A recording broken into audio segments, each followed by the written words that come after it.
नमस्कार, आप देख रहे हैं एनबी न्यूज। मैं हूं आपके साथ काजल ठाकुर।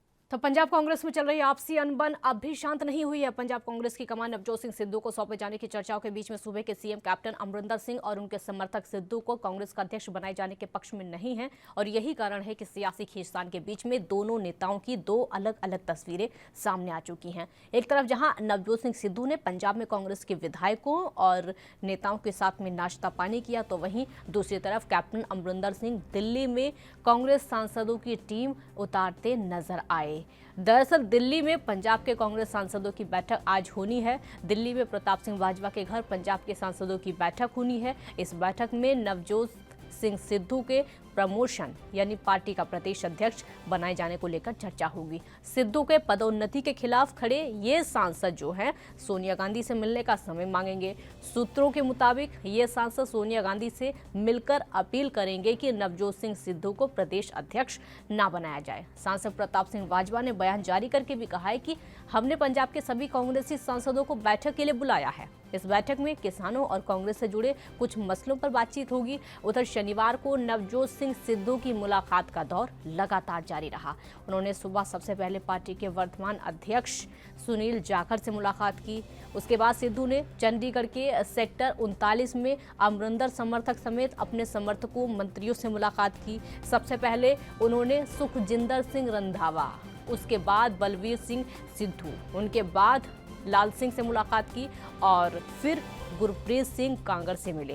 कयास लगाए जा रहे थे कि हरीश रावत से कैप्टन की मुलाकात के बाद कांग्रेस में जारी जो कलह है वो शांत हो जाएगी। हरीश रावत के बयान से यही लग रहा था। कैप्टन से मुलाकात के बाद रावत ने कहा था कि कैप्टन आलाकमान का फैसला मानने को राजी है और उन्होंने अपनी बात दोहराई है कि जो भी फैसला कांग्रेस अध्यक्ष लेंगी वो स्वीकारेंगे। हालांकि बीती रात कैप्टन और बाजवा की मुलाकात के बाद से मामला जो है वो शांत होता हुआ दिख नहीं रहा है। सिद्धू का पत्ता काटने के लिए कैप्टन अपने पुराने विरोधियों तक को गले लगाने को तैयार हैं और लगा भी रहे हैं। फिलहाल आगे क्या होगा इस पर तो पार्टी आलाकमान के फैसले के बाद ही कुछ सामने आ सकेगा, लेकिन इतना तय है कि पंजाब कांग्रेस में घमासान मचा हुआ है।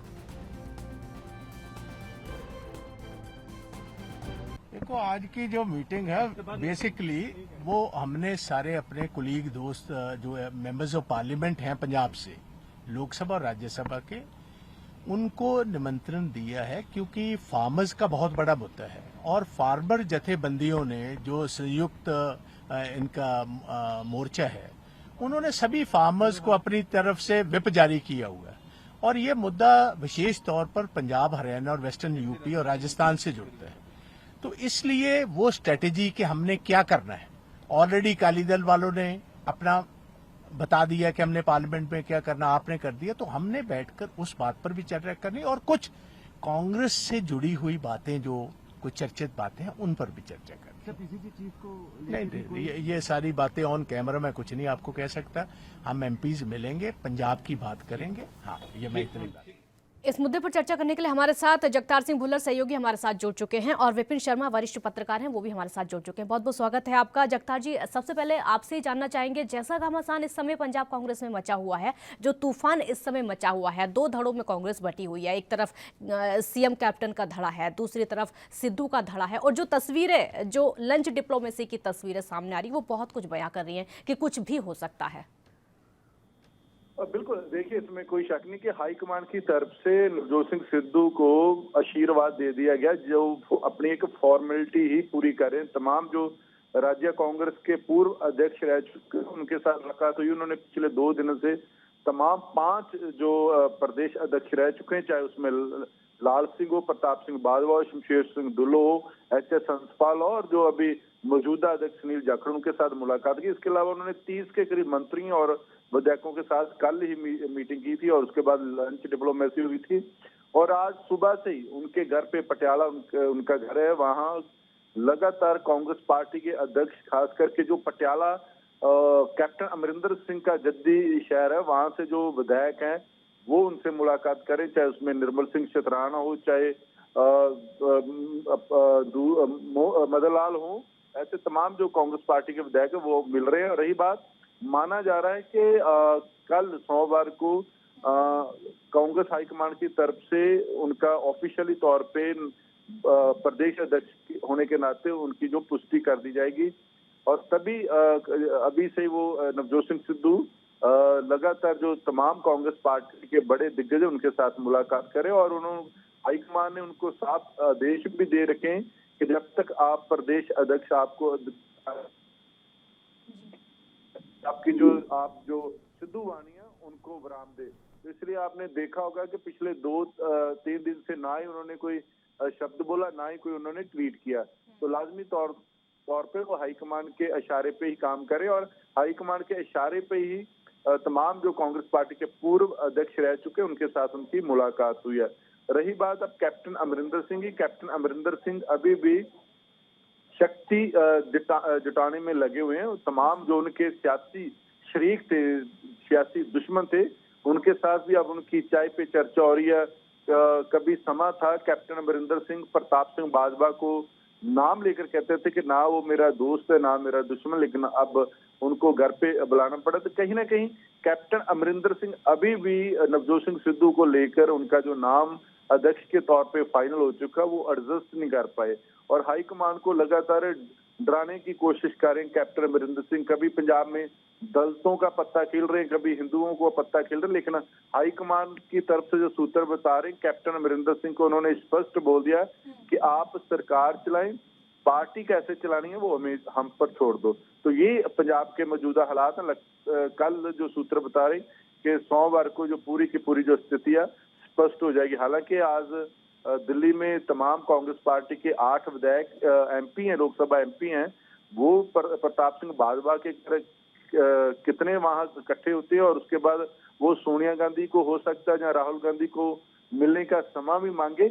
लेकिन कहीं ना कहीं करते कि कैप्टन अमरिंदर सिंह जो उनके सियासी पार्टी में दुश्मन रह चुके, जिनको कभी उन्होंने दोस्त माना ही नहीं, तो वो उनके साथ अब वो मुलाकात कर रहे हैं। लेकिन प्रताप सिंह बाजवा तो अभी उनके साथ मुलाकात हुई, लेकिन ये एच.एस. हंसपाल की बात करें, शमशेर सिंह दुल्लो की बात करें, ये भी तमाम वो पूर्व अध्यक्ष हैं जिनकी कभी भी कैप्टन अमरिंदर सिंह के साथ नहीं बनी।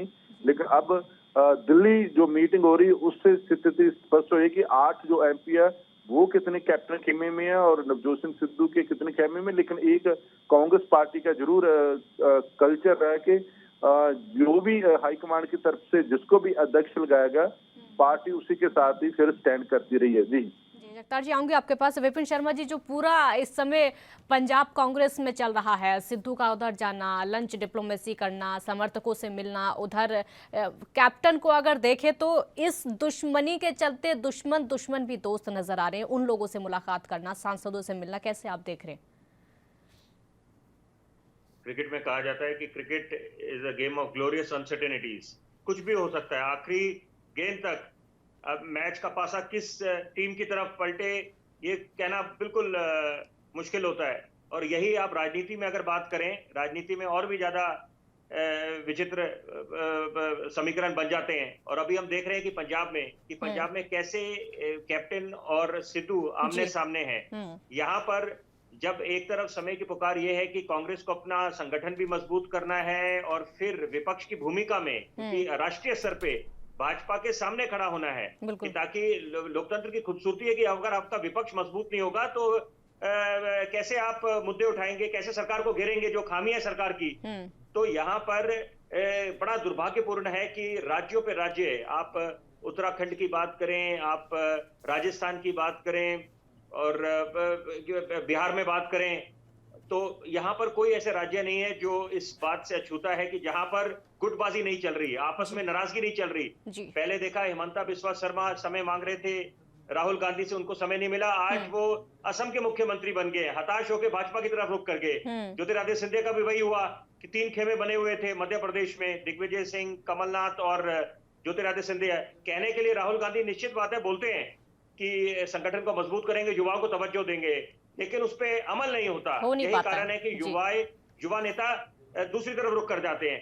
बहरहाल मुद्दा है पंजाब का, ये समझना पड़ेगा कि एक आम आदमी की क्या अपेक्षा है, जो पंजाब का वासी है, निवासी है, वो क्या चाहता है। वो देखिए, यहाँ पर रोजगार का मुद्दा है। पहले हमने देखा कि कैसे नशे में डूबा हुआ था पूरा पंजाब, उसके बाद किसानों को लेकर कि किसान के मुआवजे को लेकर तो यहाँ पर वायदे बड़े करे जाते हैं। जब चुनावों में राजनीतिक दल उतरते हैं, नेता उतरते हैं, लेकिन वो कितने पूरे होते हैं ये तो जनता ही तय करेगी। और जनता जनार्दन है, जनता सब जानती है कि यहाँ पर क्या चल रहा है। ऐसे वक्त में जब हम कोरोना काल में जी रहे हैं, यहाँ पर बातचीत होनी चाहिए कि हम क्या नई रणनीति लेके आते हैं। और आपके चैनल को मैं बिल्कुल साधुवाद दूंगा कि बहुत अच्छी आपने जो कैप्टन अमरिंदर सिंह ने कदम उठाए कोरोना को लेकर, वो स्वागत योग्य है। उसमें कोई शक शुबा नहीं है कि कैप्टन अमरिंदर सिंह अपनी तरफ कोई पूरा दमखम से उतरे हुए मैदान में कि कैसे पंजाब को मुक्त कराया जाए, पंजाब को निजात दिलाया जाए कोरोना के इस दौर से, और टीकाकरण को कैसे और बढ़िया करा जाए। जो खामियां थी पहले, टीथिंग प्रॉब्लम्स थी, लेकिन यहाँ पर सवाल यह है कि पंजाब के हित में क्या है। पंजाब के हित में देखिए, जो बतौर पत्रकार विश्लेषक मैं समझ रखता हूं कि कैप्टन अमरिंदर सिंह का जो तजुर्बा है वो अपनी उसकी अहमियत है। और यहाँ पर क्योंकि देखिए वो अंत में तो आला कमान का जो फैसला होगा, सोनिया गांधी जो बोलेंगी वही उस पे अमल होगा। लेकिन यहाँ पर यह है कि जिस तरीके से नवजोत सिंह सिद्धू ने बीच बीच में पहले इशारा करा कि आम आदमी पार्टी मेरे काम की तारीफ कर रही है, वो थोड़ा दुर्भाग्यपूर्ण है कि उससे ये दर्शाता है कि जहां से अगर आपको यहाँ पर अगर आप हताश होते हैं तो वहां पर ये बड़ी प्रबल संभावना है, इस बात को नकार नहीं सकते कि वो आम आदमी पार्टी की तरफ रुख कर जाएंगे और आम आदमी पार्टी भी उनको मुख्यमंत्री का चेहरा बना सकती है, उसकी घोषणा कर सकते हैं। और ये कांग्रेस के लिए बड़ा दुर्भाग्यपूर्ण होगा और देश के लिए भी, क्योंकि कांग्रेस को इस समय अपने संगठन को मजबूत करना है। अंतरकलह जो मची हुई है उसको समय रहते अगर कांग्रेस दूर नहीं करती, और यहाँ पर जो आपस में जो मतभेद चल रहे हैं, घमासान मचा हुआ है, सिद्धू और दो गुट बने हुए हैं, यहाँ पर सबके अलग धड़े बने हुए हैं। तो यहाँ पर अब गौरतलब ये होगा कि कैसे आला कमान और मैं तीनों नेताओं की बात कर रहा हूँ। प्रियंका गांधी, वो अलग बात है, प्रियंका गांधी 3 दिवसीय दौरे पे हैं उत्तर प्रदेश में, वहां पे अगले साल चुनाव है, लेकिन यहाँ पर तीनों को अपनी भूमिका निभानी पड़ेगी, राहुल गांधी को, सोनिया गांधी को और प्रियंका गांधी को, तभी ये घमासान, इसमें कोई समाधान निकलेगा। क्योंकि अगर ये समाधान नहीं निकलता तो इसमें मैं बड़े विश्वास से एक बात बोलना चाहता हूं, वो दिन भी दूर नहीं कि जब आम आदमी पार्टी, जो अभी कुछ राज्यों तक है, वो राष्ट्रीय स्तर पे एक मुख्य विपक्ष की भूमिका में नजर आएगी। मौके का फायदा उठाते हुए कि कांग्रेस का जो वजूद है वो अपने आप में सवाले निशान लग जाएंगे।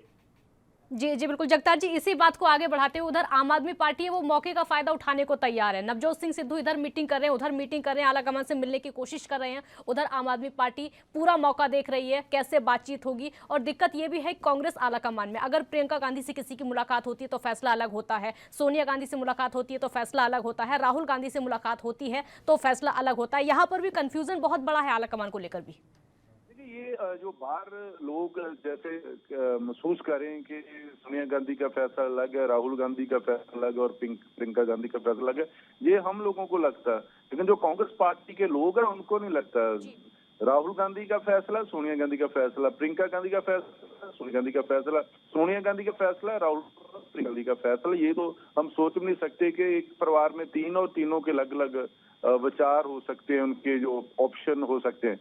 लेकिन रही बात, अगर हम नवजोत सिंह सिद्धू की बात देखें, अभी नवजोत सिंह सिद्धू एक देश का वो चेहरा है जिसे बीजेपी ने भी, जब बीजेपी में थे वो खूब उनके लिए उन्होंने प्रचार किया था, और उसके बाद 2017 के चुनाव में कांग्रेस पार्टी में शामिल हुए। तो आज की डेट में अगर हम बात करें, क्योंकि सियासत में तो अब संभावना में बनी रहती है कौन किस समय किस पार्टी में चला जाएगा। पिछले 7 सालों की भारतीय जनता पार्टी ने तमाम हर स्टेट में जो विपक्ष के एमएलए थे, एमपी थे, वो अपनी पार्टी में शामिल कर दिए थे। आजकल किसी भी पार्टी की कोई अपनी विचारधारा थी वो खत्म हो चुकी है। चाहे बीजेपी की विचारधारा वो कांग्रेस से मेल खा रही है, कांग्रेस की विचारधारा वो भारतीय जनता पार्टी के साथ मेल खा रही है। यहाँ तक कि टीएमसी की जो विचारधारा उसके लोग भारतीय जनता पार्टी में शामिल रहे। रही बात नवजोत सिंह सिद्धू की अगर बात करें तो नवजोत सिंह सिद्धू पंजाब में कांग्रेस पार्टी को एज ए विनिंग हॉर्स के तौर पे देख रही है, और विनिंग हॉर्स पे ही कोई भी पार्टी, कोई भी बंदा वो उस पे दाव लगाता। तो इस समय पंजाब में अगर विनिंग हॉर्स है वो नवजोत सिंह सिद्धू है। इसलिए हाईकमान का फैसला, हाईकमान मीन गांधी परिवार का फैसला, वो पूरी तरह से नवजोत सिंह सिद्धू के पक्ष में है। और ये बात, नवजोत सिंह सिद्धू अब कभी भी लगता नहीं कि आम आदमी पार्टी में जाए। आम आदमी पार्टी में अरविंद केजरीवाल में बहुत ज्यादा भूख है। अगर वो 2017 में नवजोत सिंह सिद्धू को पार्टी में शामिल कर लेते हैं, उनको मुख्यमंत्री का उम्मीदवार घोषित करते, तो निश्चित तौर पे आज पंजाब में आम आदमी पार्टी की सरकार होती। लेकिन कहीं ना कहीं अरविंद केजरीवाल में मन में लालच था कि अगर नवजोत सिंह सिद्धू आ जाता तो वो नवजोत सिंह सिद्धू की पर्सनैलिटी के पीछे शैडो हो जाता, और अरविंद केजरीवाल खुद पंजाब के मुख्यमंत्री बनना चाहते थे। तभी अब आम आदमी पार्टी की स्थिति थी वो पंजाब में बद से बदतर हुई है। जिस पार्टी ने 100 सीटों का सपना लिया था वो 20 पे आगे टिकी, और 20 में भी अभी आम आदमी पार्टी के पास सिर्फ 7-8 विधायक ही रह चुके हैं। तो पार्टी ने, आम आदमी पार्टी में मुझे नहीं लगता कि ऐसी स्थिति में नवजोत सिंह सिद्धू शामिल होंगे, क्योंकि नवजोत सिंह सिद्धू को कांग्रेस ने काफी बड़ी स्पेस दे दी है। जिस हिसाब से हाईकमान की तरफ से नवजोत सिंह सिद्धू को इशारा किया गया, तो निश्चित तौर पे उसके चलते ही अभी जो कांग्रेस पार्टी के तमाम जो बड़े दिग्गज नेता पंजाब से उनके साथ मुलाकात कर रहे हैं। रही बात जो ट्वीट की थी, तो देखिए पंजाब में जो पंजाब के लोग हैं वो जिनकी अकाउंटेबिलिटी है, रिस्पॉन्सिबिलिटी है और क्रेडिबिलिटी है, अगर हम तीनों मापदंड की बात करें तो नवजोत सिंह सिद्धू उस पे खरे उतरे। तभी पंजाब में काफी बड़ी गिनती में उसके हक में आवाज आई है। और आपको याद होगा कि पिछले दिन ही प्रशांत किशोर, क्योंकि प्रशांत किशोर हमेशा ऐसे स्ट्रेटेजिस्ट हैं जो पहले ही हर स्टेट में अपना सर्वे करवा लेते हैं, तो उसके आधार पे ही पंजाब में लोगों ने नवजोत सिंह सिद्धू एक सबसे बड़ी पसंद थी। तो मुझे लगता है कि प्रशांत किशोर का भी इसमें काफी बड़ा रोल भूमिका रही है, और उसके कहने पे ही नवजोत सिंह सिद्धू को पार्टी की जिम्मेवारी दी जा रही है। तो ये है 2017 में captain Amarinder Singh winning horse थे, लेकिन पिछले 5 सालों में कैप्टन अमरिंदर सिंह की क्रेडिबिलिटी, अकाउंटेबिलिटी और रिस्पॉन्सिबिलिटी और साथ के साथ जो पॉपुलैरिटी है उसमें बहुत ज्यादा गिरावट आई है। तभी नवजोत सिंह सिद्धू एक चुनौती बनी था, और उस चुनौती को नवजोत सिंह सिद्धू पार करने में कामयाब हुए, और उसके साथ हाईकमान का उनके ऊपर भी काफी बड़ा आशीर्वाद है। तो तभी एक कह सकते हैं कि लगातार कैप्टन अमरिंदर सिंह को मनाने की कोशिश की थी। कल हरीश रावत ने भी कैप्टन अमरिंदर सिंह के साथ मुलाकात किया, और मुलाकात के चलते ही बाद में हरीश रावत ने कहा था कि कैप्टन अमरिंदर सिंह सब कुछ मानने के लिए तैयार होंगे। लेकिन जो बाद में कैप्टन अमरिंदर की ट्वीट जारी किया है कि पहले मैं तभी नवजोत सिंह सिद्धू के साथ मुलाकात करूंगा जब तक वो जनतक तौर पे जो उनके खिलाफ ट्वीट किए थे वो माफी नहीं मांगते। लेकिन पहले माना जा रहा है, लोग जो पंजाब के महसूस करें कि कैप्टन अमरिंदर सिंह ने कहा था कि नवजोत सिंह सिद्धू के लिए मेरे घर के दरवाजे बंद हैं। तो ये अभी हाईकमान की चुनौती है। लगता है कि कल तक जो स्थिति है वो स्पष्ट हो जाएगी, कुछ ना कुछ स्पष्ट हो जाएगा। विपिन शर्मा जी, अभी जगतार जी बात कर रहे थे आम आदमी पार्टी को लेकर, आप उसी पर कुछ कहना चाह रहे थे, बोलिए। देखिए, स्टार प्रचारक होना एक बात है, और सरकार चलाने के जो गुण होते हैं या जो काबिलियत होती है वो अलग बात है, और ये जनता बिल्कुल भली भांति समझती है। अगर आप ये बात करें कि पिछले कुछ वर्षों में हमने देखा एक नारा चला था कि प्रधानमंत्री लोगों को कबूल है नरेंद्र मोदी, और अगर दिल्ली के मुख्यमंत्री कोई उनको कबूल है एक आम आदमी को, तो वो केजरीवाल का चेहरा देखते थे। तो यहाँ पर लोग भली भांति समझते हैं। तो ये स्टार प्रचारक होना, चुनावी रैलियों में जाके भाषणबाजी करना, अच्छा वक्ता होना, वो अलग एक खूबी है, लेकिन सरकार चलाने के लिए अलग काबिलियत चाहिए होती है। और यहाँ पर लोग भली भांति समझते हैं कि यहाँ पर अगर गुटबाजी चलती रही, आपस में ये घमासान जारी रहा, तो उसका नुकसान, उसकी भारी कीमत कांग्रेस को चुकानी पड़ेगी।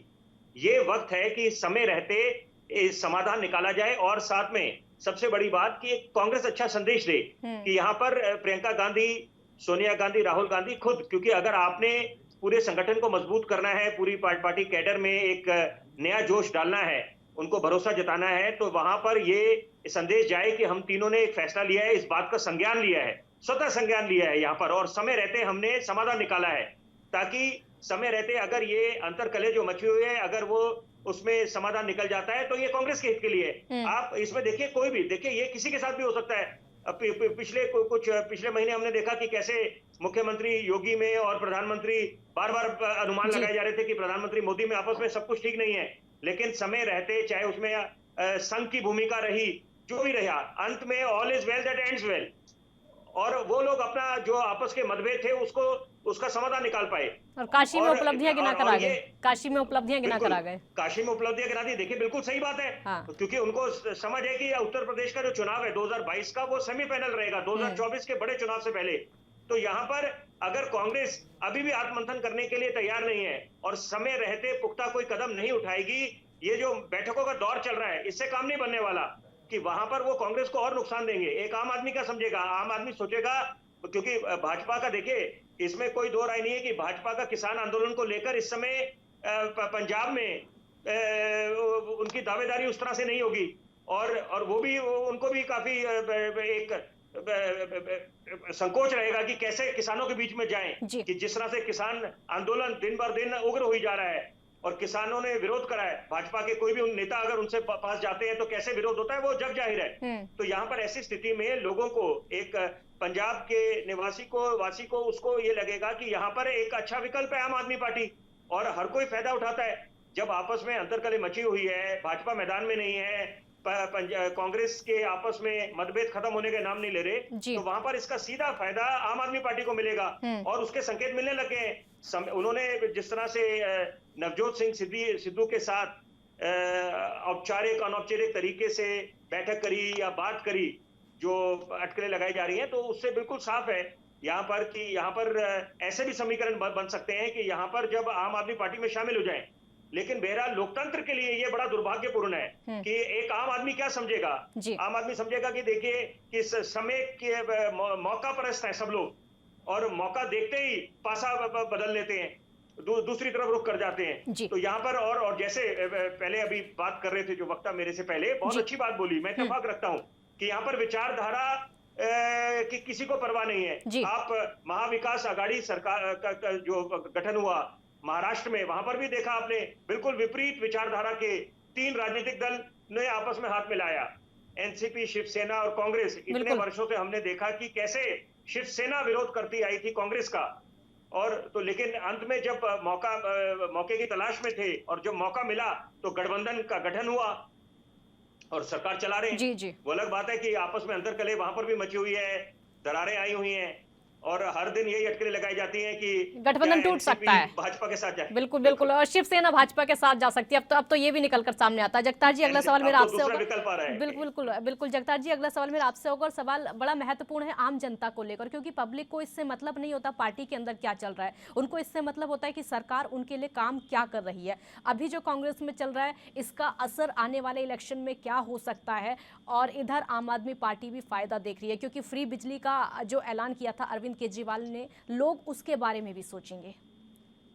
देखिए, सबसे बड़ी बात है कि पार्टियां जो बेईमान है, सरकारें बेईमान, उससे पहले अगर मैं लोगों को दोषी ठहराऊं तो वो मैं हमेशा कहता हूं कि लोग ज्यादा दोषी हैं, वोटर ज्यादा दोषी हैं, जो 70 साल के बावजूद भी हम ईमानदार नेता नहीं चुन पा रहे। हमें पता था कि हमारा नेता कैसा, वो बेईमान है, लेकिन हम उसको 5 साल बाद वोट डालते हैं। लेकिन एक बात है कि एक तजर्बे की अगर हम बात करें कि नवजोत सिंह सिद्धू के पास तजर्बा नहीं है, जिस हिसाब से जो साथी प्रवक्ता बोल रहे हैं, देखिए वो 3 दफा लोकसभा मेंबर रह चुके हैं, एक दफा वो कुछ पल के लिए वो राज्यसभा मेंबर रह चुके। तो कांग्रेस पार्टी यही है कि नौजवानों को आगे लेके नहीं आती। ये कांग्रेस पार्टी की आज अगर कांग्रेस पार्टी की स्थिति है, इतनी डामाडोला कह सकते डगमगाई है, वो यही है कि अभी भी वो अपने बूढ़े घोड़ों के दाव खेलती है। अगर हम भारतीय जनता पार्टी के पास करें तो हरियाणा के मुख्यमंत्री जो मनोहर लाल खट्टर कभी जिंदगी में वो सरपंच भी नहीं बने, पंच भी नहीं बने, तो पहली दफा एमएलए बने, बीजेपी ने उनको मौका दिया, उन्होंने अच्छा काम किया और दूसरी दफा सरकार बनी। हिमाचल में जयराम ठाकुर की बात करें, वो 5 दफा एमएलए थे, उसको मौका मिला, वो अच्छी सरकार चला रहे हैं। देवेंद्र फडणवीस महाराष्ट्र में, उन्होंने 5 साल अच्छी सरकार चलाई। योगी आदित्यनाथ के पास कभी मंत्री नहीं बने थे, एमपी थे, उन्होंने अच्छी सरकार चला दी। तो जब तक आप नए लोगों को मौका नहीं देती, वो कांग्रेस पार्टी, बीजेपी ने नए लोगों को मौका दिया और पार्टी मजबूत हुई है राष्ट्रीय स्तर पे। उनके हर स्टेट में उनकी सरकार थी। अलग बात है कि 3-4 स्टेट छोड़ के बाकी सभी स्टेटों में सरकार। अरविंद केजरीवाल पहली दफा मुख्यमंत्री बनना था, वो भी कभी एमएलए नहीं थे, कभी सरपंच नहीं, एक IRS अधिकारी से नौकरी छोड़ी और उन्होंने वहां लोगों की आवाज बुलंद की और उन लोगों ने उनको मौका दे दिया और उसके बाद वो 3 दफा सरकार बनाने में कामयाब हो। तो अगर जब तक आप किसी को मौका नहीं दे, तो पंजाब इस बार मांगता है कि नवजोत सिंह सिद्धू को कांग्रेस पार्टी को मौका देना चाहिए। और पहली बात, अगर मौका मिलता तो निश्चित तौर पर नवजोत सिंह सिद्धू एक ईमानदार पॉलिटिशियन है, और वो एक ऐसा देश का पॉलिटिशियन है कि उस पर कभी भी दाग नहीं लगा। उनकी एक नंबर की कमाई थी, वो टीवी छोड़कर और क्रिकेट छोड़कर 30 करोड़ की उनकी सालाना आमदन है, वो एक नंबर की थी। उनको टीवी से आती थी, गेम खेलों से आती थी, वो उन्होंने छोड़ी और पंजाब के भले की वो हमेशा उन्होंने बात की। तो इसलिए कांग्रेस पार्टी उसको सलूट कर रही है कि ऐसे बंदे चाहिए। और अभी वो कह सकते हैं अभी सिर्फ वो 55 साल के, तो अभी कैप्टन अमरिंदर सिंह 80 साल के हो चुके हैं।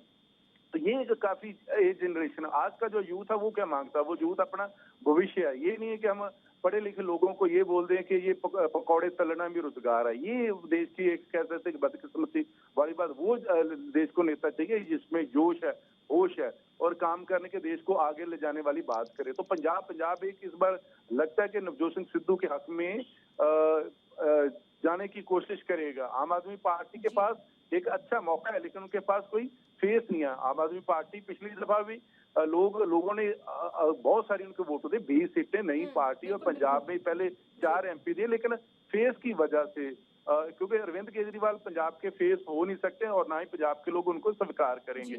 उनको पंजाब में एक फेस देना पड़ेगा। अगर फेस नहीं दे पाए तो निश्चित तौर पे आम आदमी पार्टी के रिजल्ट बुरे रहेंगे। लेकिन फिलहाल अगर हम आज की बात करें तो नवजोत सिंह सिद्धू को पंजाब चाहता है, इसलिए हाईकमान ने पंजाब के लोगों की आवाज को ध्यान में रखते हुए ही, प्रशांत किशोर के सर्वे को ध्यान में रखते हुए नवजोत सिंह सिद्धू पे दाव खेलने का फैसला किया है। बिल्कुल विपिन शर्मा जी, बिल्कुल विपिन शर्मा जी, इसी बात को आगे बढ़ाते हैं क्योंकि समय भी कम है। अगर पार्टी मौका देती है तो कितना फायदा हो सकता है, क्योंकि हमने देखा है जो युवा छोड़कर कांग्रेस को गए हैं, चाहे वो सिंधिया की बात हो या फिर जितिन प्रसाद की बात हो, जिनका पीढ़ियों से रिश्ता रहा है कांग्रेस से, वो छोड़कर गए हैं, तो जरूरी हो गया है मौका देना अब।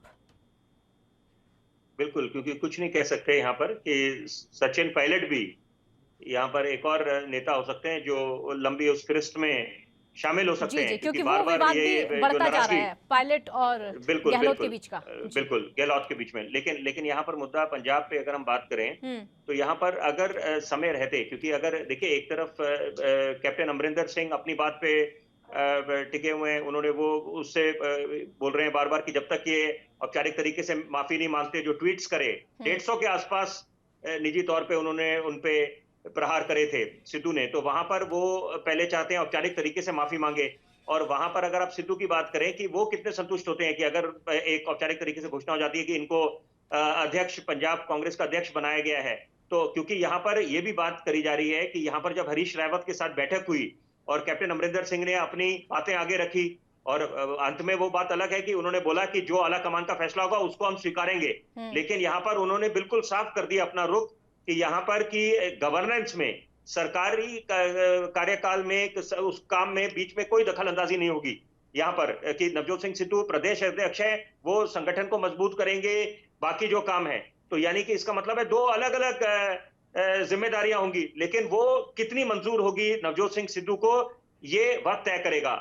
और सबसे बड़ी बात है कि किसान आंदोलन, मैं बड़ी एक अहम बात बोलना चाहता हूं इस चर्चा में कि भाजपा, देखिए हर कोई राजनीतिक दल मौके का फायदा उठाना चाहता है, कोई छोड़ता नहीं है मौका। तो यहाँ पर ऐसा भी हो सकता है कि अगर भाजपा, क्योंकि देखिए एक तीर से 2 निशाने, अगर भाजपा कांग्रेस कैप्टन अमरिंदर सिंह का समर्थन करती है तो उनको 2 बात के फायदे हो सकते हैं, क्योंकि कैप्टन अमरिंदर सिंह एकमात्र ऐसे नेता हैं पूरे देश में कि जो वो क्षमता रखते हैं कि किसानों के साथ बैठ के, क्योंकि बार बार कृषि मंत्री की तरफ से, अभी आज ही की बात करें कि एक उन्होंने दोबारा एक संदेश देना चाहा है एक किसानों को कि आपके साथ हम वार्ता करने के लिए तैयार हैं, लेकिन वो तो वार्तों का दौर तो हमने बड़े देख लिए, 10-11 वार्ता हो चुकी है किसानों के साथ, लेकिन कोई हल नहीं निकला।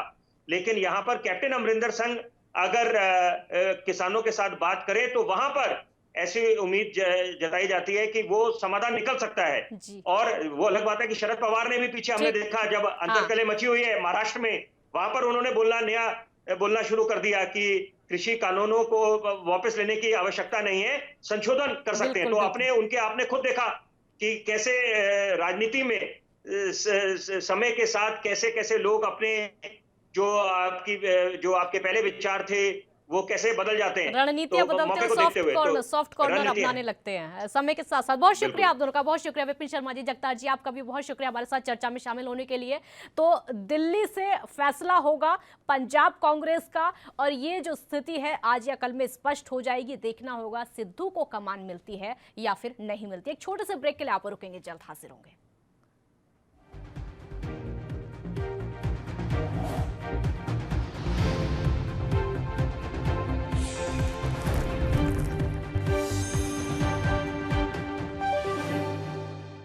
और मुद्दे पर वापस आते हैं। उत्तर प्रदेश चुनाव से पहले बहुजन समाज पार्टी प्रमुख मायावती ने बड़ा दांव चलने की तैयारी कर दी है। सूबे में एक बार फिर से मायावती ब्राह्मणों को साधने में जुट गई हैं। मायावती एक बार फिर से ब्राह्मण सम्मेलन शुरू करने जा रही हैं, जिसकी जिम्मेदारी सतीश चंद्र मिश्रा को दे दी गई है। बसपा का ब्राह्मण सम्मेलन 23 जुलाई से अयोध्या में शुरू होगा। 23 जुलाई को सतीश मिश्रा अयोध्या में मंदिर दर्शन ब्राह्मणों को जोड़ने की कवायद यहां से शुरू करेंगे। पहले चरण में 23 जुलाई से 29 जुलाई तक लगातार 6 दिनों में ब्राह्मण सम्मेलन होंगे। सतीश चंद्र मिश्रा के नेतृत्व में जिलेवार ये सम्मेलन किए जाएंगे। बीएसपी का ब्राह्मण सम्मेलन 2007 के चुनावी अभियान के तर्ज पर होगा। शुक्रवार को लखनऊ में पूरे प्रदेश से 200 से ज्यादा ब्राह्मण नेता और कार्यकर्ता बसपा दफ्तर पहुंचे थे, जहां आगे की रणनीति पर चर्चा हुई थी। बीएसपी 2007 के फॉर्मूले पर वापस अब धीरे धीरे लौट रही है 2022 के लिए।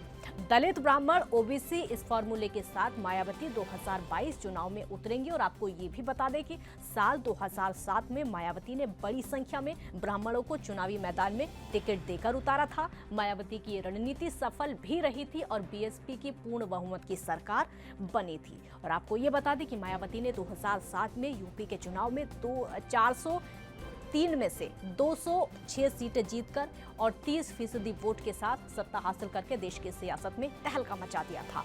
बसपा 2007 का प्रदर्शन कोई आकस्मिक नहीं था, बल्कि उसके पीछे मायावती की सोची समझी रणनीति थी। प्रत्याशी की घोषणा चुनाव से लगभग 1 साल पहले कर दी गई थी। इसके अलावा ओबीसी, दलितों, ब्राह्मणों और मुसलमानों के साथ एक तालमेल बनाया गया था। बसपा इसी फॉर्मूले को फिर से जमीन पर उतारने की कवायद में जुट गई है और यही वजह है कि 2007 के फॉर्मूले पर अब बसपा यहां पर चलने की तैयारी करे। आपको ये भी बता दें कि जो पंचायत चुनाव हुआ था उसमें बसपा ने बिल्कुल हिस्सा नहीं लिया था। मायावती ने पहले ही मना कर दिया था कि हम अपना वक्त नहीं गंवाना चाहते हैं पंचायत चुनाव में हिस्सा लेकर, इसलिए सीधी तैयारी उन्होंने विधानसभा चुनाव की कर दी है। ब्राह्मण वोटों को साधने की अब तैयारी है।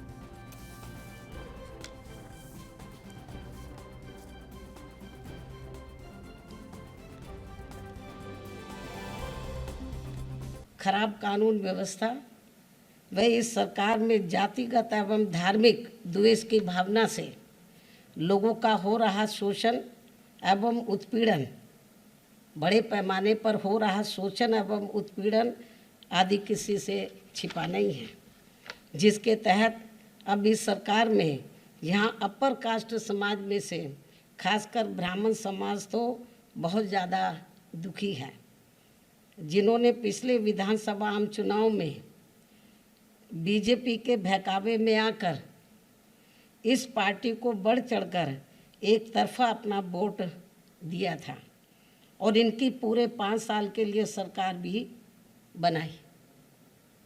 ये सब आप लोगों को मालूम है। हालांकि इस मामले में मुझे उत्तर प्रदेश के खासकर दलित वर्ग के लोगों के ऊपर नाज है, गर्व है, क्योंकि पिछले चुनाव में तो बीजेपी और अन्य सभी पार्टियों ने किस्म किस्म के लालच देकर इनको खिचड़ी भी खिलाई, इनके घरों में भी गए, खाना खाया। इनके साथ कांग्रेस के नेता वो सर के ऊपर तसला रखकर वो मिट्टी और वो मिट्टी या अन्य और सामान जो है तो वो भी लेकर खूब घूमे। बीजेपी ने खूब खिचड़ी खिलाई उनको, तो हमारे लोगों ने बोला खिलाओ जाओ खिचड़ी, खिचड़ी भी खाई। खूब इनके बीच में नाटकबाजी की, हर किस्म के हथकंडे इस्तेमाल किए।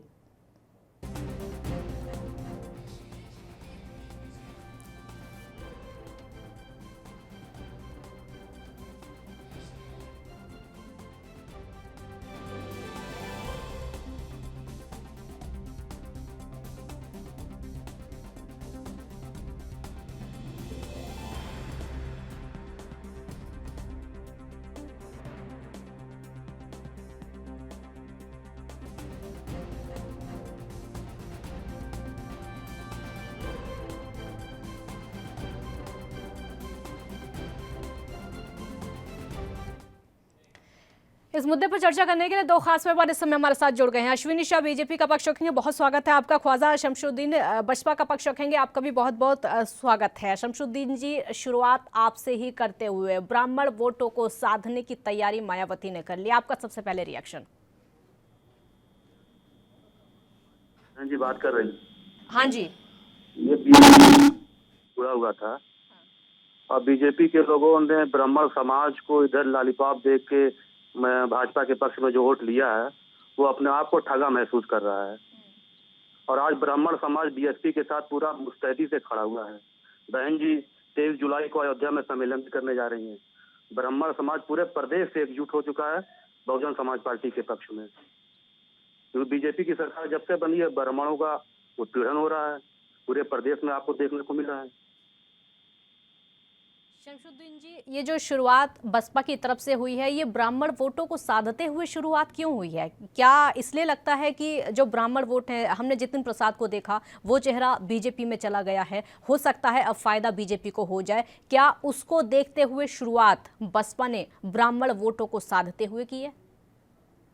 जितिन प्रसाद जी यहाँ पर हमारे बीएसपी से राष्ट्रीय महासचिव हैं, राज्यसभा के सांसद माननीय सतीश चंद्र मिश्रा जी, ब्राह्मण उनके साथ पूरे प्रदेश में उनके साथ खड़ा हुआ है। और आज जो ब्राह्मण समाज है बहुजन समाज पार्टी के साथ पहले भी रहा है और आज भी है। कुछ ब्राह्मण समाज के लोग जिन लोगों ने बीजेपी को वोट दिया, आज वो महसूस कर रहे हैं कि हमने गलत किया है। आज जो उत्पीड़न देख रहे हैं पूरे प्रदेश में, लाइन ऑर्डर ध्वस्त हो चुकी है, पत्रकारों को मारा जा रहा है, किसानों को मारा जा रहा है, सब समाज का उत्पीड़न हो रहा है, महंगाई चरम पे है। इस तमाम मुद्दे को लेकर आज ब्राह्मण समाज बहुजन समाज पार्टी के पक्ष में फिर खड़ा हो गया है और आने वाला 2022 बहुजन समाज पार्टी के फिर एक बार पुनः उत्तर प्रदेश में सरकार बनेगी। ब्राह्मण समाज उसका एक मुख्य अंग होगा। अश्विनी शाह जी, ब्राह्मण वोटों को साधने की पूरी कोशिश बसपा की तरफ से की जा रही, क्योंकि उनका कहना है कि आपने उनका उत्पीड़न किया है, अब वो भला करेंगे, इसीलिए पूरी कोशिश उनकी तरफ से। आपके जो ब्राह्मण वोट हैं वो खिसक सकते हैं। काजल जी, अभी शमशुद्दीन जी ने जो बातें कही उसमें ये झलकता है कि ब्राह्मण को इन लोगों ने किस कदर दूर किया था और अब फिर से साधने की कोशिश कर रहे हैं। सभी ब्राह्मण वोटर इस समय भारतीय जनता पार्टी के साथ जुटे हुए हैं। चूंकि भारतीय जनता पार्टी का एक सर्व दृश्य और सर्व स्वीकार्य एक नारा है, सबका साथ, सबका विकास और सबका विश्वास। हम लोगों ने 2017 के चुनाव में एक रिकॉर्ड कायम करने का काम किया, जो 300 से ऊपर सीट जीते जी। उसमें ब्राह्मण, दलित, राजपूत, मुस्लिम सबका वोट हमको मिला। तो काजल जी, हमको सर्व समाज का वोट मिलता है। चूंकि बहुजन समाज पार्टी का उदय भी एक वर्ग विशेष और एक क्या कहते हैं जाति विशेष पर उदय हुआ है, इसलिए इन लोगों को दूसरे की आवश्यकता पड़ती है। और आज ब्राह्मण वर्ग चूंकि देश का बहुत ही विद्वान वर्ग होता है, वो ये जान रहे हैं कि दलित मुख्यमंत्री मायावती जी तो बन गई, लेकिन दलितों को और ब्राह्मणों के वोट को बेचने का काम जो वो करती हैं और जो उनके ऊपर आरोप लगे, बिना रुपए के कहीं वो किसी को टिकट नहीं देती हैं और करोड़ों करोड़ रुपए का आरोप लगा उनके ऊपर। तो हर व्यक्ति आज इस समय आप लोगों के मुखर होने के वजह से जनता जान चुकी है कि हमारे वोट की कीमत क्या है। वोट हमारा बेचने वाली बहन मायावती। तो इन सब चीजों से दरकिनार करते हुए भारतीय जनता पार्टी के नीतियों में और मोदी जी और योगी जी के नेतृत्व में विश्वास करते हुए सभी वर्ग हमारे साथ जुटे और जो उत्तर प्रदेश में हम 23 करोड़ और पूरे देश में 135 करोड़ लोगों को लेकर चलने का काम कर रहे हैं। लेकिन अश्विनी जी, इसी पर एक मेरा सवाल इसी पर आपसे होगा। आपने कहा कि एक जो पार्टी का उदय हुआ है, एक वर्ग विशेष से हुआ है, पार्टी का उदय जो हुआ है वो आपने बात कही है बसपा के लिए, तो उनका हक बनता है किसी और दल को, किसी और जाति को साध सकते हैं। अब ब्राह्मण वोट अब कार्ड खेलने की कोशिश जिस तरीके से की जा रही है, तो ये तो कोई भी कर सकता है, कोई भी दल कर सकता है, ऐसा नहीं है कि वो सिर्फ दलित वोटों को ही साधेंगे। अब आप पर भी ये टैग लगा होता है हिंदुत्व का, बार बार आपको कहा जाता है कि हिंदुत्व की पार्टी है, हिंदुत्व की पार्टी है। सबका साथ सबका विकास का मैंने नारा जो इन लोगों ने दिया था काजल जी।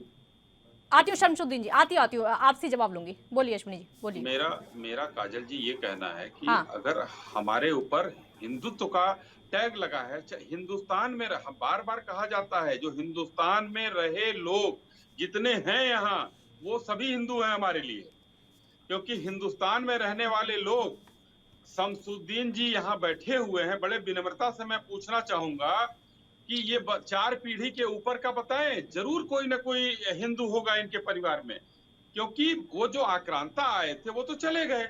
ये हमारे भाई हैं लोग, ये सारे हिंदू हमारे हैं, तो हमारे ऊपर हिंदू पार्टी का टैग लग सकता है, कोई दिक्कत नहीं है। लेकिन मायावती जी और कांसीराम जी ने जो एक नारा दिया, आपको तिलक तराजू और तलवार का नारा याद होगा काजल जी, वो किसके लिए दिया था? और फिर ब्रह्मा विष्णु महेश की बात करने लगे ये लोग, उसके बाद फिर ब्राह्मण छोड़ दिया इन्होंने, आज फिर ब्राह्मण शंख बजाएगा, तो ब्राह्मण शंख बजाएगा, हाथी बढ़ता जाएगा। नहीं है जो ये लोग बार बार बुलाते हैं और ले जाते हैं। आज सभी लोग अपने अपने जो है अपनी महत्ता को समझ चुके हैं, और वो महत्ता क्या है, एक वोटर की महत्ता एक राजनीतिक दल में क्या है और कहां पर उनका विकास होना है, ये सबको पता है। तो मायावती जी को आज फिर अयोध्या याद आया, जिसका वो विरोध करती रही है, अयोध्या में सम्मेलन करेंगी। लोकतंत्र की खूबसूरती है काजल जी, कोई किसी को अपने साथ साध सकता है, ले सकता है, आ सकता है, मगर सौदेबाजी कहीं मंजूर नहीं है, इसका स्थान राजनीतिक दलों में नहीं। बोलिए जवाब दे रहे हैं आप। बहन जी बहुजन समाज पार्टी की राष्ट्रीय अध्यक्ष हैं, देश की नेता हैं। बहन जी कहीं भी सम्मेलन किसी भी समाज का कर सकती हैं, सर्व समाज, वो कोई भी दल कर सकता, बिल्कुल, ये सबको छूट है, सबका लोकतंत्र में सबका अधिकार है, वो तो कोई भी कर सकता। और समाज के लोगों को आज बहुजन समाज पार्टी से जोड़ने का काम बहुजन समाज पार्टी करती है और सम्मान भी करती है। रही बात प्रदेश में जो भारतीय जनता पार्टी की सरकार चल रही है, आप भी देख रही हैं काजल जी, और पूरा प्रदेश देख रहा है कि जिस आशा और विश्वास के साथ भाजपा को लोगों ने लाया था, आज महंगाई देख लीजिए, चाहे गैस की महंगाई देख लीजिए, आप पेट्रोल की महंगाई देख लीजिए, तमाम मुद्दों पे आज प्रदेश की जनता अपने आप को ठगा हुआ महसूस कर रही है।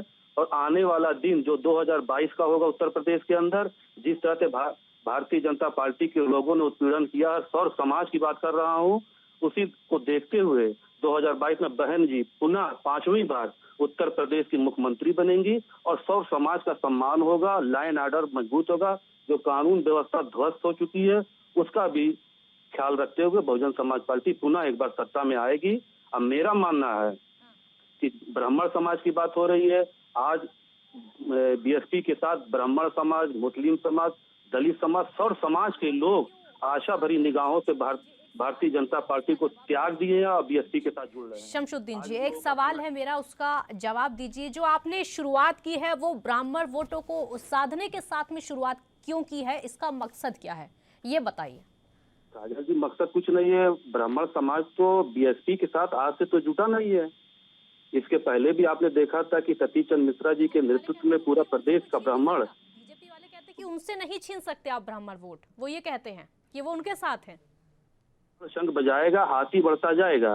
अब प्रदेश के अंदर तमाम ब्राह्मण विधायक भी हुए, टिकट भी दिया गया बीएसपी की तरफ से, उन्होंने सम्मान भी किया बहन जी ने। इधर बीच में चूंकि भाजपा की सरकार चल रही है तो ब्राह्मण अपने आप को ठगा हुआ महसूस कर रहा, देख रहा है कि एक जाति विशेष का काम हो रहा है प्रदेश के अंदर। आप किसी भी थाने की बात कर लीजिए, किसी भी अधिकारी की, पूरे प्रदेश में आप लिस्ट मंगवा कर देख लीजिए कि आज बीजेपी के लोग एक जाति विशेष का काम कर रहे हैं, सर्व समाज की बात नहीं हो रही है। दलितों का उत्पीड़न हो रहा है, मुसलमानों का उत्पीड़न हो रहा है, ब्राह्मणों का, गरीब ब्राह्मण जो है उनका उत्पीड़न हो रहा है। ठीक है अश्विनी जी, ये कोई पहला समय नहीं है जो कि बसपा ब्राह्मणों को साध रही है। मैं 2017 का आपको बता रही हूँ, जब ब्राह्मणों को चुनावी मैदान में उतारा गया था, ये 206 सीटें जीतकर सरकार बनी थी। फायदा हुआ है, मतलब पहले भी जो साथ है ब्राह्मण वो देते रहे हैं बसपा का।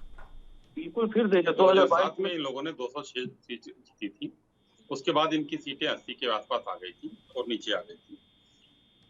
पहले जब भी काजल जी इन लोगों ने सरकार बनाने की कोशिश की तो भरपूर प्रयास सपा के साथ भी मिलकर इन्होंने किया, कांग्रेस के साथ मिलकर भी किया, उसके पहले अपने बदौलत करती रही, चाहे वो किसी को साधा हो, उसका कोई मतलब नहीं है, वो किसी के लिए कर सकता है आदमी। लेकिन जब साधने की कोशिश की तो इन्होंने ब्राह्मणों में किसको मिलाया?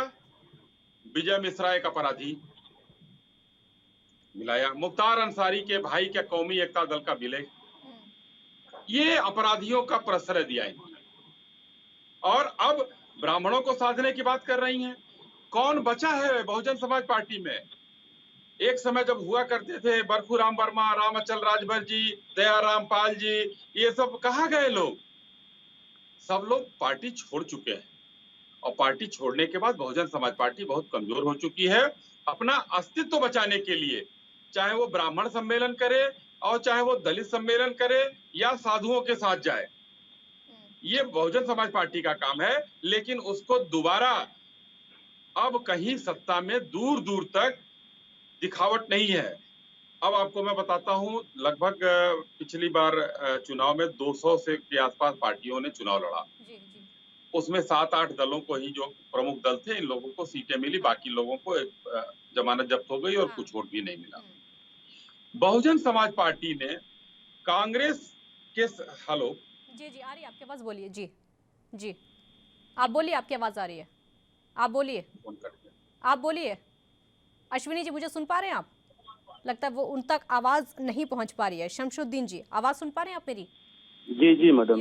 ये अब बीजेपी वाले कहते हैं कि आपके पास वो चेहरे नहीं हैं, जो चेहरे थे, जो लोग थे, वो आपको छोड़ कर चले गए हैं, क्योंकि पार्टी की वो रणनीति अब रही नहीं है जो कि पहले कभी हुआ करती थी जब लोग साथ दिया करते थे। बोलिए। बहुजन समाज पार्टी समुंदर है काजल जी।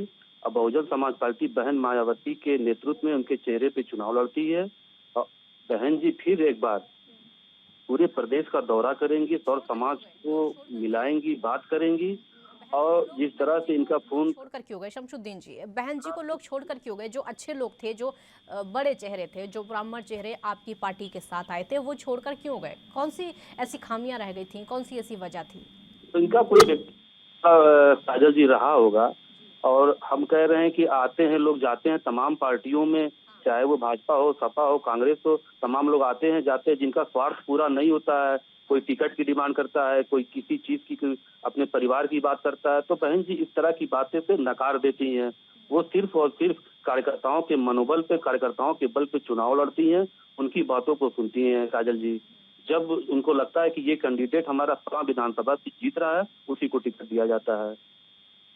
अश्विनी जी अपनी बात पूरी करिए, आप आवाज आ रही है आपकी, बोलिए। मैं यही कह रहा था कि देखिए, कांसी राम जी ने इनको बहुजन समाज पार्टी का जब प्रादुर्भाव हुआ, उस समय वो एक मिशन को लेकर चले थे। और मिशन से जुड़े हुए सारे नेता इस समय मायावती जी के कुकृत्यों से नाराज होकर, दुखी होकर पार्टी छोड़ चुके हैं और कुछ को इन्होंने भगा दिया है। अब बचा कौन कि जो उन आदर्शों को लेकर चलेगा जो बहुजन समाज पार्टी के आदर्श हुआ करते थे दलितों के उत्थान के लिए। बाद में इन्होंने उसमें सर्व समाज जोड़ा, क्योंकि मनवादियों को ये लोग गाली देते थे। अब इनकी पार्टियों में विखंडन होने लगा है, तो आज इनकी जड़ हिल चुकी है। और उस जड़ हिलने में भारतीय जनता पार्टी ने 2017 के चुनाव में मट्ठा डालने का काम किया था। उसके बाद ये लोग खत्म हो चुके हैं। बहुजन समाज पार्टी का अस्तित्व इस समय नहीं है, क्योंकि इन लोगों ने संघर्ष किया। अभी पीछे हम लोगों ने देखा, भारतीय जनता पार्टी को 2014, 2017, उसके बाद 2019, ये 3 चुनाव में बहुमत से उत्तर प्रदेश में जनता ने जिताया हमको। और बहुजन समाज पार्टी के आप देख लीजिए, ये तो समाजवादी पार्टी के साथ जाने के साथ कुछ इनकी सीटें मिल गई, नहीं तो इनका तो अस्तित्व खत्म था एकदम। वो देखते हुए अखिलेश जी ने इनको किनारे कर दिया, बुआ बबुआ की जोड़ी टूट गई। आज अपने फिर उसी अस्तित्व को लाने के लिए मायावती जी फिर काम कर रही हैं। न इनके पास एक सतीश चंद्र मिश्रा जी हैं, जो कि वो कोई जन नेता नहीं है, इनके एक एडवोकेट हैं और राष्ट्रीय। अश्विनी जी कहा, आपके लिए भी कहा यह जाता है कि आप भी तो जितिन प्रसाद को खींच लाए अपनी तरफ ब्राह्मण वोटों के लिए। हमारे पास ब्राह्मण नेताओं की कमी कहाँ है? हमारे पास ब्राह्मण नेताओं की कमी कहाँ है? कमी नहीं थी तो फिर जितिन प्रसाद को खींचने का क्या मतलब था? हाँ बोलिए। काजल जी मैं बता रहा हूँ, सबका बयान सुनिए। सम्मान नहीं मिला। हाँ बिल्कुल, वो मैंने सुना है, बिल्कुल बयान सुना है। लेकिन कांग्रेस वाले ये कहते हैं कि आप खींच कर ले जाते हैं। देखिए, अब अब तो मध्य प्रदेश कांग्रेस ने कहा था कि वो कूड़ेदान लायक थे, वो कूड़ा मतलब हमारा कूड़ा साफ हुआ है। अब इसको क्या कहेंगे? उनके यहाँ तो वो कूड़ा थे, हमने उनको सम्मान दिया ले आकर। खींच लाते क्या? उनकी आस्था वहां नहीं रही। हमारे भारतीय जनता पार्टी के लोकतंत्र में आस्था रही, क्योंकि लोकतांत्रिक पार्टी सिर्फ भारतीय जनता पार्टी है, बाकी सभी पार्टियां प्राइवेट लिमिटेड कंपनी है, चाहे सोनिया गांधी एंड सन्स हो या मुलायम सिंह एंड सन्स हो या बहुजन समाज पार्टी की मायावती जी एंड पार्टी हो। ठीक है, ठीक है शमशुद्दीन जी, लास्ट रिएक्शन आपका होगा। सीधी टक्कर किससे मानते हैं यूपी में? बीजेपी से टक्कर काजल जी, उत्तर प्रदेश में हमसे सब चुनाव लड़ेंगे। बीएसपी एक नंबर पे लड़ेगी, के लोग सपा के लोग हमसे लड़ेंगे। अरे टक्कर में किसी को देखते होंगे ना, बीजेपी को तो देखते होंगे। नहीं वॉकओवर मिल गया। आपको मान लें, लेकिन अगर इनके पास ब्राह्मण की बात कर रहे हैं काजल जी ये लोग, तो इसका मतलब ये सिद्ध हो गया कि उत्तर प्रदेश में बीजेपी के पास कोई ब्राह्मण चेहरा था ही नहीं। इसीलिए इन्होंने जितिन प्रसाद जी को लाके यहाँ पर प्रदेश में रखा है। और हमारे पास ब्राह्मण समाज के लोग हैं, सौर समाज के लोग हैं। जवाब दीजिए, टक्कर में किसको देखते हैं? सीधी टक्कर किससे मान रहे हैं आप? सीधे सीधे देखा जाएगा 2022 में हमको लगता है कि जो मजबूती से लड़ेगा उससे हमारी टक्कर होगी, और हमारे टक्कर में कोई है अश्विनी जी, आपका भी लास्ट रिएक्शन। सीधी टक्कर किससे मानते हैं? बसपा को देखते हैं अपने रास्ते में या नहीं देखते? क्योंकि मायावती सरकार बनाने का दावा कर रही है। बिल्कुल बनेगी। अश्विनी जी, अश्विनी जी आवाज सुन पा रहे हैं आप मेरी?